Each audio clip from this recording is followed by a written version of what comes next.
Hello guys, আসসালামু আলাইকুম। এটা বাংলা ভাষা কি আসলে কমেন্ট করে আপনারা জানাবেন। নাম কি এটার আসলে আমি জানি না। দেখেন, এটার নাম কি আসলে জানি না, আপনারা আসলে কমেন্ট করে জানাবেন।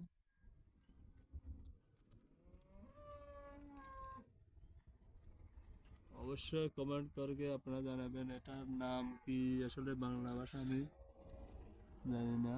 এখানে হিন্দি ভাষা বলে মানে গিরগিটা।